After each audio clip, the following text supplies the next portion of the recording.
A lot of people in Japan are upset that the government is giving 500 billion to deal with the U.S. didn't seem worth it. 500 billion is a huge amount, and when India wasn't giving in either, people felt the government was looking weak. That's why there's so much anger built up, and why the PM had to resign. I think if the 500 deal doesn't seem worth it, but if it becomes fruitful and it helps boost the economy, I think people will understand. But ultimately, it's gonna have to impact people's lives for the better, for them not to for the anger to subside. But I'm tired of these old folk running the government. I want somebody who's young and who has new ideas and who's grown up in at least a semi-technological age to be making some of these decisions, because we're diving into technology so much faster than these old folk can then keep up with. Yaps. It's in the name.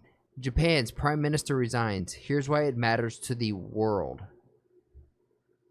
All right, well, let's find out. Why does his resignation matter to the world?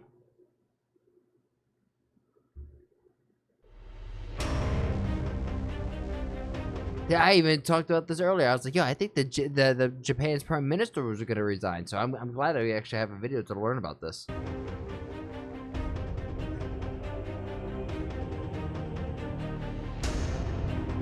So it's an election loss, political crisis amid tariff chaos. Okay. Yen takes a hit. The market is shaky. Yeah, the Japanese market's not doing too great. Japan's in crisis. The world is at worry. Ah! A stable democracy, but a shaky leadership. That's the story of Japan in recent years. Their prime minister announced his resignation yesterday. His name is Shigeru Ishiba. He had taken charge in October 2024. So his tenure has lasted less than 1 year. And it was a very volatile one. Ishiba hurtled from controversies to setbacks to challenges both at home and abroad. Recently, he was busy negotiating a trade deal with... How much of that, though, was, if he's in here for less than a year, how much of a problem did he step into, you know? How much of this is really his blame? The U.S. Last week, he clinched a broad agreement, and on Sunday, he decided to step down. I have decided to resign as the Liberal Democratic Party president. Now that negotiations concerning the U.S. tariff measures have reached a turning point, I thought this was the appropriate time to step aside and make way for the next prime minister. Let's look at 3 important questions here. Why did Ishiba resign? Yep. Who will replace him? Okay. And what does this mean? This instability, what does it mean for the world? Okay. Good question. Ishiba belongs to a party called the LDP. That's the Liberal Democratic Party. They have dominated Japanese politics for decades, but recently they have lost support. Yeah. First due to a corruption scandal, and then due to a cost of living crisis. You're telling me liberals are corrupt? No way. Ishiba came to power in this backdrop. He promised to fix the Japanese economy. Did he? But things actually got worse. Oh, rice prices doubled on Ishiba's watch. Aye. So when Japan went to polls last year, the party rice became suffered. real The LDP expensive. lost its majority in the lower house of parliament, that too for the first time in 15 years. Then in July this year, they lost the upper house as well. Oh, no. Those losses had sealed Ishiba's fate. But he chose to stay on to strike a trade deal with the US. Honorable? Which brings us to the Possible? second question. Who will replace him? Okay. The LDP will now hold a leadership contest. The winner will face a parliamentary vote. After that, they will take charge as prime minister. A couple of names are doing the rounds, So another like liberal? Sanae Takaichi. She has served as Japan's economic security minister. If elected, she would be the country's first female premier. Another Guys, do we really think this is a good idea? name is Shinjiro Koizumi. He is 44 years old I like this guy a lot more. and political royalty. A lot of people in Japan are upset that the government is giving 500 billion to deal with the U.S. didn't seem worth it. 500 billion is a huge amount, and when India wasn't giving in either, people felt the government was looking weak. That's why there's so much anger built up, and why the PM had to resign. I think if the 500 deal doesn't seem worth it, but if it becomes fruitful and it helps boost the economy, I think people will understand. But ultimately, it's going to have to impact people's lives for the better, for them not to for the anger to subside. But I'm tired of these old folk running the government. I want somebody who's young and who has new ideas and who's grown up in at least a semi-technological age to be making some of these decisions, because we're diving into technology so much faster than these old folk can then keep up with. His father was prime minister in the early 2000s. And then there's Yoshimasa Hayashi, the chief cabinet secretary of Japan. He has also served as defense and agriculture minister. Whoever wins faces a tough road. Unlike in the past, the premiership is not guaranteed because the LDP does not have a majority. It must rely on its coalition partners. If they switch sides, even opposition leaders could run for prime minister. So things are uncertain and shaky.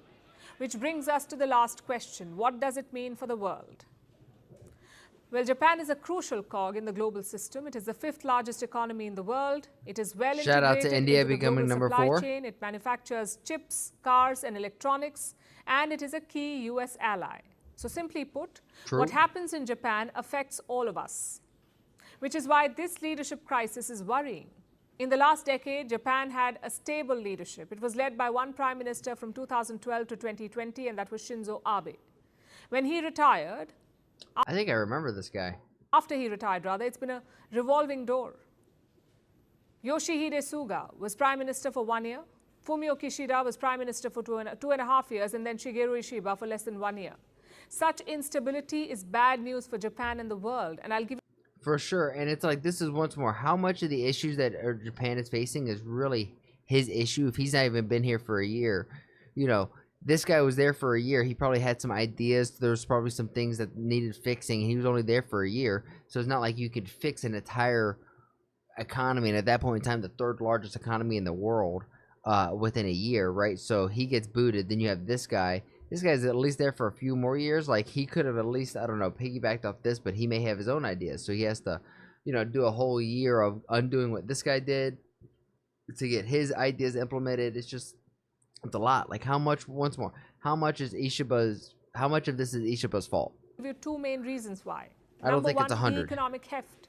Japan is the third biggest industrial producer. It makes up more than 5% of the global output, and this includes crucial tech like solar panels and electric vehicles. Japan's currency, the yen, is the third most used currency in the world. It is taking a hit Yeah, due Shinzo to Abe this and Trump had political good crisis. relations. That's why I So was that like, is I the think I first remember reason. this guy. Japan is too rich to be unstable. Secondly, it has a major role in the Indo-Pacific. Japan has the 8th most powerful military in the world. Since the country is pacifist, it is not an army. They call it a self-defense force. Nomenclature aside, it plays a key role. Japan conducts drills in the South China Sea. It is seen as crucial to America's defense of Taiwan. And then there's North Korea. Pyongyang is deepening alliances with China and Russia. Again, Japan is a frontline state in this conflict. You need stable leadership to handle these challenges, to take some decisive Absolutely. calls. If the LDP cannot offer that, the Japanese may look elsewhere. The party has only been voted out twice in its history. Let's see if it can avoid a third wipeout. All right, well, let's see. Let's do my favorite thing, which is go into the comments and see what the comments have to say. Japan needs to put themselves first and stop appeasing their needy friends, in quotation. Are you saying us? You're saying we're quote-unquote friends? Not like we've ever bombed them or anything. Oh, shit. I hope Japan will have a stable leadership for their economy to grow and for the Japanese people to prosper. True, because they are some of the kindest people. Something to take note of. Shinzo Abe was assassinated prior to Ishiba. What? Japan has been a neo-colony since 2 nukes melted its people to the bone. We don't really want to talk about that. No, let's not bring that up anymore. Now we're remembering Shinzo Abe, a leader like him comes centuries? Huh? No, bro, he's supposed to be a cult religion. It's a scam religion in Japan. Check Google. Shinzo Abe has made arrangements with the DS that controls Japan and has a certain degree of freedom and diplomacy. But the international financial capital DS is doing whatever it wants with the domestic economy, and Japan is on the path of collapse. And it looks like this person is speaking Japanese.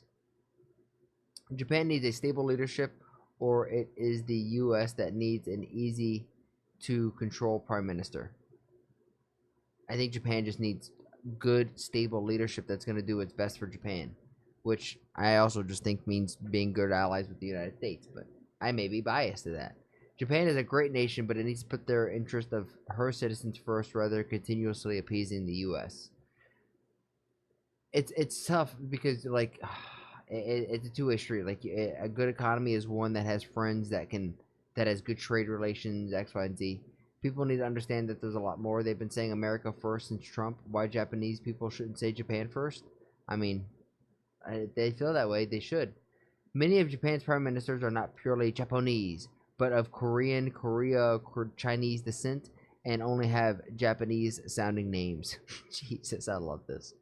This has been made possible by GHQ, the U.S. 7th Fleet stationed in Japan, and the CIA, which is working to weaken Japan. I love this. I love this. What is going on in the world? USA is doing its own thing. Russia-Ukraine war, Israel-Gaza, Nepal protest, Thailand riots, Ethiopian struggles, Japan struggles. Man, it feels like the world is moving towards uncertain times, and the social media is the fuel to the fire. We also can add, like, honestly, like India and Pakistan conflict, even though it's resolved. It's probably some tensions in the background. Then you have the American Iraq thing, which we did bomb their shit not too long ago. Then you got the America Venezuela thing, which Venezuela's sitting on a lot of oil. So, of course, America wants to come in and give them freedom.